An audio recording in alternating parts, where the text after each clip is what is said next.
Yo, Frieza really came out of nowhere and went like this. We not only have a brand new transformation for Frieza, but we have breaking news, leaks, and spoilers that not only give us what this transformation is, what the history behind it is, what it means for the hierarchy of power in this universe. Is he stronger than Goku? Is he stronger than Vegeta? And why is he so strong?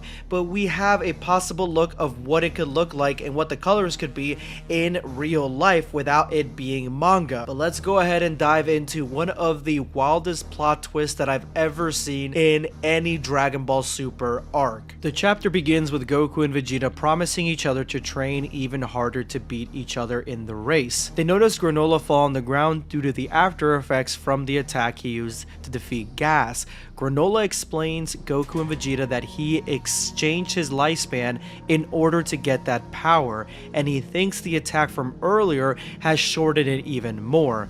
Monaito comes running to heal Granola. As he was about to do that day, he realizes that he can now heal someone to their full strength. It is because of the many times he healed Granola and the others that his healing ability have improved. He then heals everyone back to their full strength.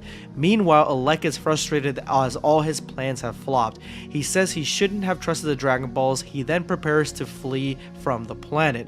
Vegeta notices Alec escape alone. Goku asks Alec if he's forgetting about his siblings, to which Alec replies that he's done with them. Suddenly a beam hits Monaito from the back. Everyone is shocked. They turn around to see that it came from an even older Gas in mid-air. Gas now looks way older than before. He's so old that his skeleton is visible. So originally we thought that this was going to be Frieza sniping out Monaito, but it looks like Gas used the little bit of energy that he had left that he could muster to kill the healer in the group, or kill somebody that was very important to Granola, because he cannot kill Granola at this point. Granola runs to Monaito for his aid, while Goku and Vegeta transform into True Ultra Instinct and Ultra Ego respectively and go after Gas.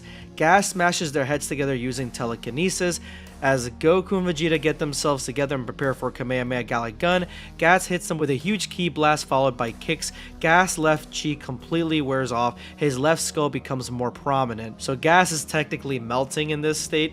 He's still strong enough to basically tear apart Goku and Vegeta with just his telekinetic abilities, so Gas still has a lot of strength left, and this is going to be important for the future of the power scaling when we finally finish this chapter. Goku comments that Gas threw himself into the energy wave he emitted to land kicks on them. That means Gas doesn't care about damaging his own body anymore.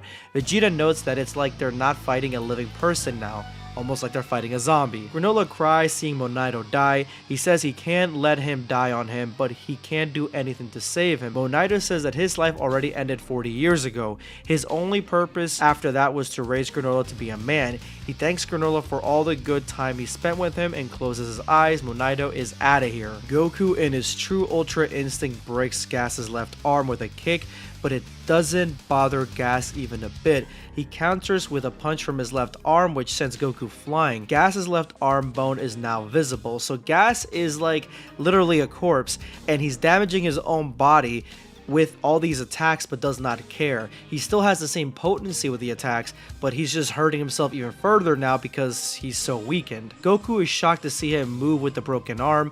Vegeta comments that being the greatest in the universe is nothing but a curse, which honestly is probably the deepest shit that Vegeta has ever said. Alec is surprised to see Gas turn the tables again. He laughs and says, "Until your last breath, you are the greatest warrior in the universe. Now kill them, kill them, kill them." Maki and Oil stand in the way and suggest Alec to stop Gas and to flee from the planet together and try winning next time.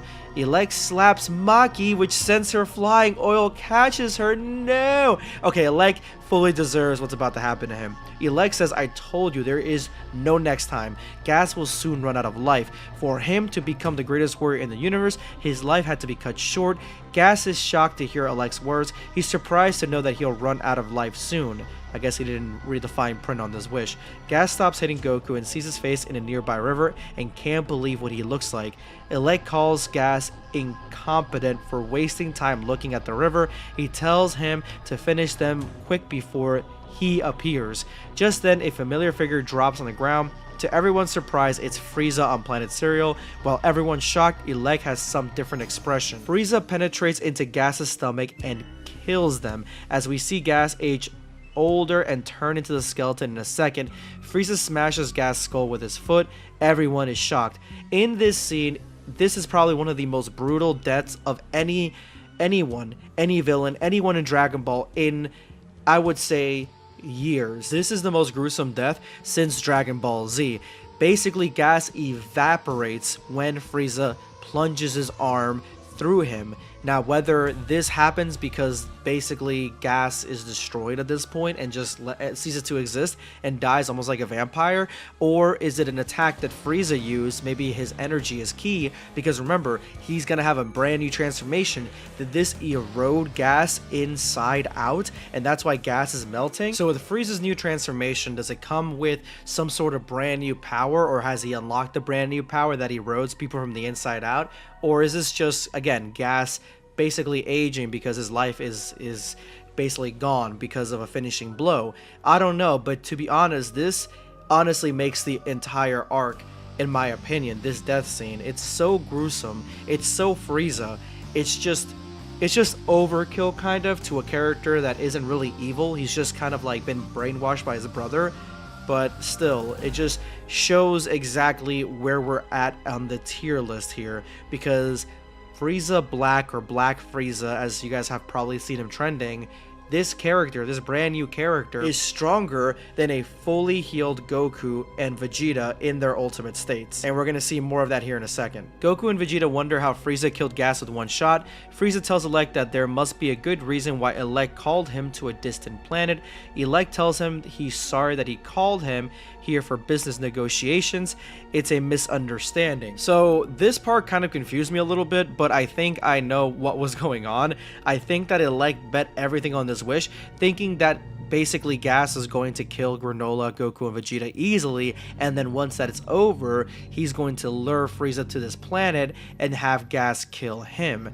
But it seems that even if Gas was at full power, he would not have been able to kill Frieza. Frieza asks him if his plan was to have him killed by the hands of Gas, which I just kind of stated, but I'm reading this as I'm going along. Frieza tells him sorry, as Gas is all dust now thanks to him. He tells him that he knew about his plans 40 years ago, but kept quiet as Elect's troops were of use to him. He also tells him that nothing that happened in the universe stays hidden from him.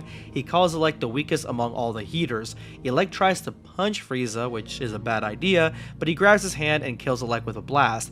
Frieza then notices Goku and Vegeta on the planet too, both in base form now. Goku asks him how he could defeat Gas so easily. Vegeta adds him by saying that Gas wished to become the greatest warrior in the universe, so he'd naturally be more powerful than Frieza. Frieza says, "This universe? I see. I was in another realm until now, so I may not have existed in this universe in the first place." Goku asks him what's with this another realm, to which Frieza replies that he found a room on a planet he conquered where the flow of time was different from the outside world. Goku and Vegeta realize that he's talking about the Room of Spirit and Time. If you guys don't remember, this is the place that Marius brought Goku back in the last arc. It's a planet that has basically a pyramid that allows you to go into the Room of Spirit and Time, like another entrance. So more than likely, this is the planet that Frieza conquered to be able to get access to this, basically training techniques that Goku and Vegeta and company have had access to since Dragon Ball Z. Frieza tells them that he trained for about 10 years in there. He also says that he obtained a new power-up from his training to defeat the Saiyans. Frieza transforms into a new state that he calls Black Frieza and rushes toward Goku and Vegeta.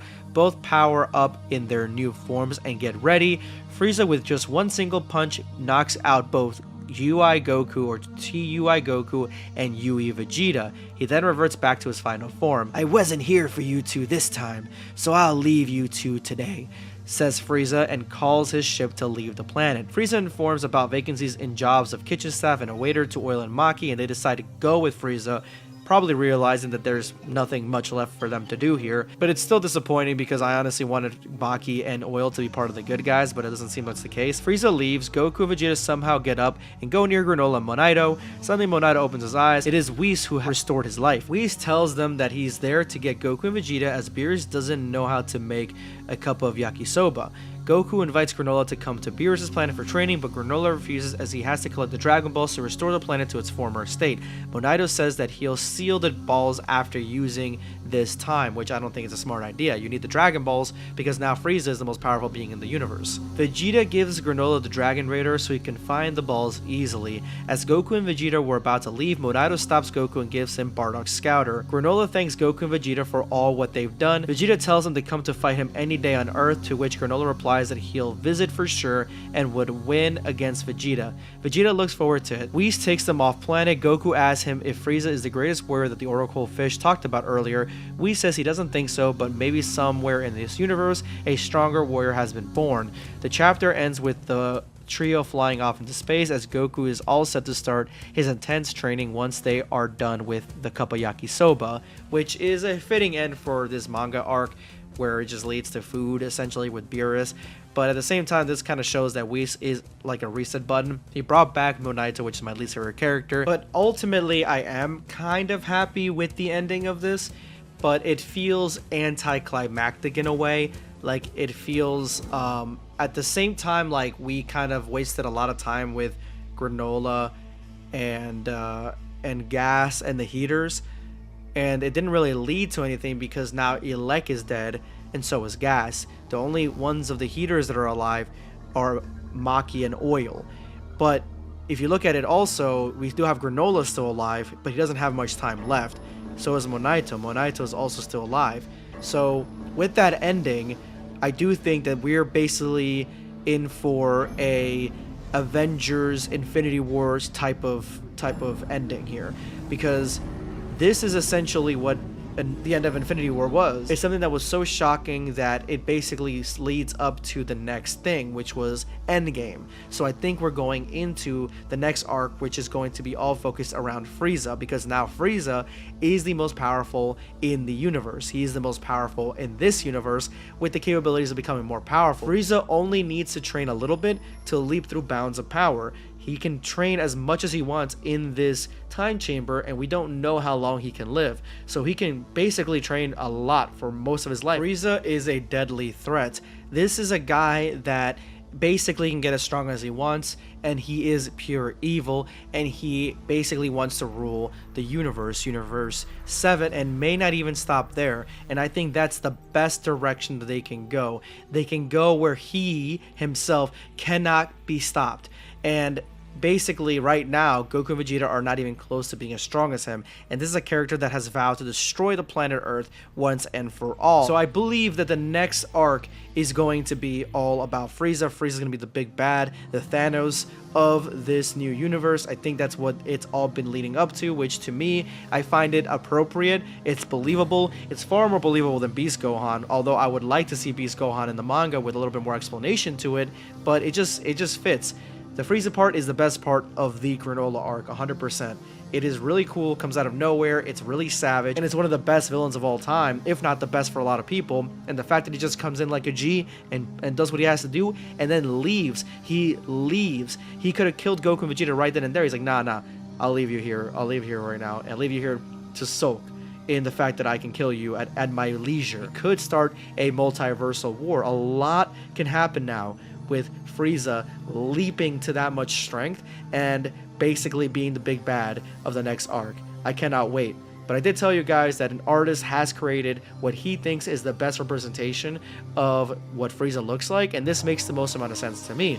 It is basically Frieza Black, but it looks very similar to Frieza's final form. And I think that taking away the gold makes sense because, you know, the Saiyans don't use gold anymore. This is to me the closest that the colored version of the Frieza look, the Black Frieza look, is going to get. I just can't wait to see what it officially looks like in color. It's going to be so awesome to see. Let me know in the comments below what you guys think, and the chapter comes out soon and I will be reviewing it. Subscribe for more content. Or perish.